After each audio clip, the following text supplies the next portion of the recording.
Bismillahirrahmanirrahim. Assalamualaikum warahmatullahi wabarakatuh. Ketemu lagi dengan Ibu Triple E. Kali ini Ibu akan bacain buku ke-6, yaitu Ujian Keimanan. Nah, bagaimana ya ujian keimanan Rasulullah SAW dan para sahabatnya ketika Rasulullah sudah mengumumkan bahwa beliau menerima wahyu dari Allah Subhanahu wa Ta'ala dan mulai berdakwah secara terang-terangan. Mari kita simak ya di buku ini. Ujian Keimanan. Kaum kafir Quraisy tak henti-hentinya mengganggu Rasulullah Shallallahu Alaihi Wasallam. Mereka sering melempar kotoran ke depan rumah Rasulullah Shallallahu Alaihi Wasallam. Bahkan Uqbah bin Abi Mu'id pernah meletakkan kotoran unta di punggung Rasulullah Shallallahu Alaihi Wasallam saat beliau sedang sujud dalam sholat di depan Ka'bah. Fatimah, putri Rasulullah Shallallahu Alaihi Wasallam, membersihkannya. Pernah juga Rasulullah Shallallahu Alaihi Wasallam pulang ke rumah dengan kepala penuh debu. Salah seorang putri beliau mencuci wajah beliau sambil menangis. Rasulullah Shallallahu Alaihi Wasallam pun berkata, "Jangan menangis putriku, sesungguhnya Allah menjaga ayahmu." Para sahabat pun mengalami hal yang sama. Batu besar diletakkan di atas Bilal di padang pasir yang panas. Salah satu yang meletakkannya adalah Umayyah bin Khalaf, majikan Bilal. Mereka memaksa agar Bilal menyebutkan nama-nama berhala, Latta dan Uzza. Bilal menolak dengan mengatakan, "Ahad, Ahad." Penderitaan Bilal baru berakhir setelah Abu Bakar lewat melihat penganiayaan itu. Abu Bakar kemudian memerdekakan Bilal. Yasir dan Sumayyah, ayahanda dan ibunda dari Ammar bin Yasir, bahkan meninggal karena dianiaya oleh Abu Jahal. Rasulullah Shallallahu Alaihi Wasallam dan para sahabat semakin kukuh dengan keimanannya. Pengikutnya pun semakin bertambah. Melihat hal itu, Abu Jahal dan kafir Quraisy lainnya semakin marah. Segala tuduhan diberikan kepada Rasulullah Shallallahu Alaihi Wasallam. Mereka mengatakan Rasulullah Shallallahu Alaihi Wasallam adalah pendusta, tukang sihir, penyair, bahkan orang gila. Padahal mereka semua mengakui bahwa Rasulullah Shallallahu Alaihi Wasallam sebenarnya tidaklah demikian. Berbagai cara mereka lakukan, termasuk berkali-kali meminta kepada paman Abu Thalib untuk menghentikan dakwah Rasulullah Shallallahu Alaihi Wasallam. Apakah paman Abu Thalib akan ikut menentang Rasulullah Shallallahu Alaihi Wasallam di dalam berdakwah? Tidak, paman Abu Thalib tetap mendukung dan membela Rasulullah Shallallahu Alaihi Wasallam. Ini membuat kaum Quraisy semakin keras bertindak. Umayyah bin Khalaf, majikan yang menyiksa Bilal bin Rabah, langsung mengumpat dan mencela setiap kali melihat Rasulullah Shallallahu Alaihi Wasallam. Lalu Allah Subhanahu wa Ta'ala menurunkan surat Al-Humazah. Wailul likulli humazatil lumazah. Celakalah bagi setiap pengumpat dan pencela. Quran surah Al-Humazah ayat pertama. Uqbah bin Mu'idz bahkan sampai meludahi wajah Rasulullah SAW atas perintah Ubay bin Khalaf, saudara Umayyah bin Khalaf. Gangguan dan penyiksaan terus berlangsung. Rasulullah Shallallahu Alaihi Wasallam meminta para sahabat berhijrah, berpindah ke negeri Habasyah, sekarang namanya Ethiopia. Tujuannya untuk menyelamatkan agama mereka. Habasyah dipimpin oleh Raja Najasyi.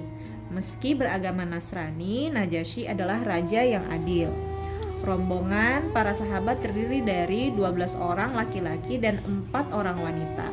Mereka dipimpin oleh Utsman bin Affan yang didampingi oleh istri beliau Ruqayyah.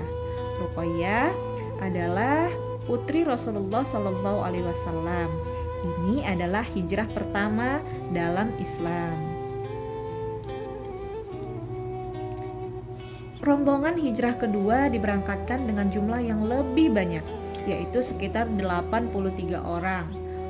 Orang Quraisy pun segera mengirim Amr bin As dan Abdullah bin Abu Rabi'ah kepada Raja Najasyi untuk membujuk sang raja agar tidak menerima kaum muslim. Mereka menginginkan kaum muslim dipulangkan oleh Raja Najasyi.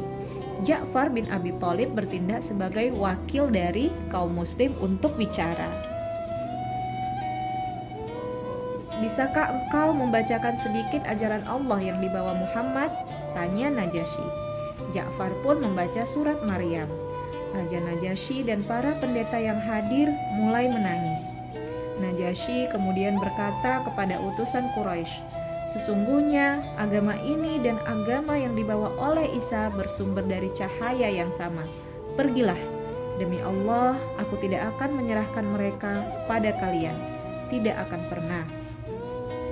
Bismillahirrahmanirrahim.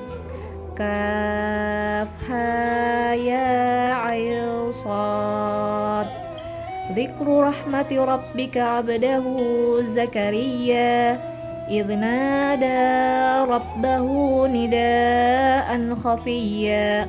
Qala rabbi inni wahana al-'azmu minni washta'ala ar-ra'su shayban wa lam akun bidu'aika rabbi shaqiyya. Wa inni khiftul mawaliya min wara'i wa kanat imra'ati 'aqiran fahabli min ladunka waliyya. Quran Surah Maryam ayat 19 ayat 1-5. Apa yang dihadapi oleh Rasulullah SAW selanjutnya di Mekah?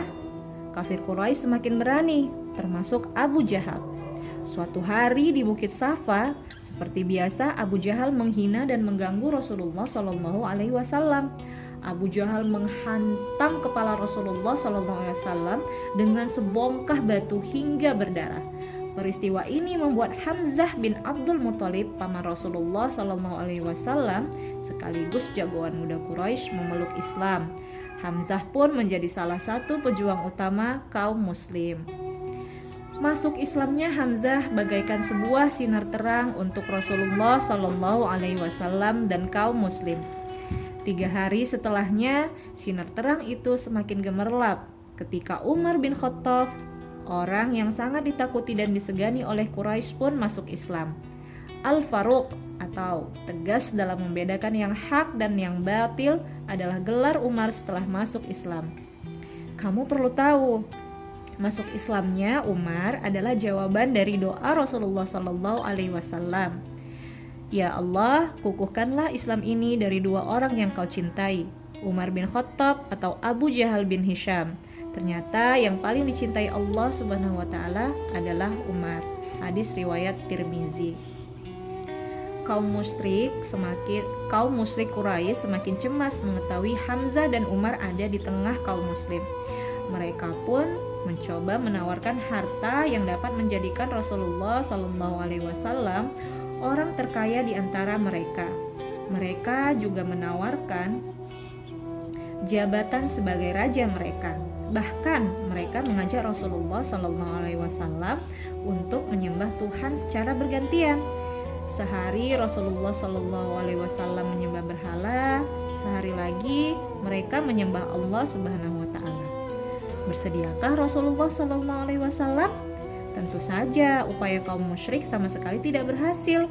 Allah Subhanahu wa Ta'ala kemudian menurunkan Al-Quran surat Al-Kafirun. Nah, siapa yang tahu bagaimana bunyi surat Al-Kafirun? Kita baca sama-sama ya. Bismillahirrahmanirrahim. Qul ya ayyuhal kafirun la a'budu ma ta'budun wa la antum 'abiduna ma a'budu wa la ana 'abidum ma 'abadtum wala antum 'abiduna ma a'budu lakum dinukum waliyadin.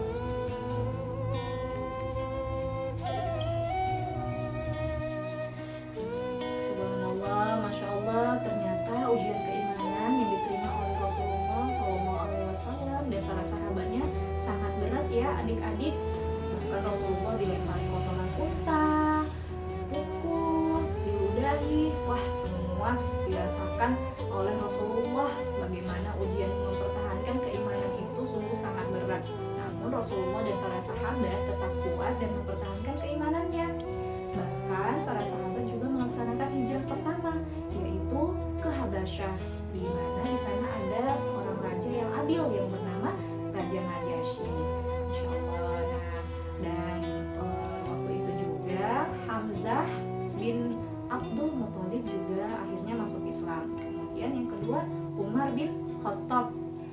akhirnya memeluk Islam dan menjadi barisan para pejuang Islam. Insya Allah. Besok akan kita lanjutkan ya sirah Nabi Muhammad selanjutnya pada buku yang selanjutnya. Tetap semangat puasanya ya semua. Assalamualaikum warahmatullahi wabarakatuh.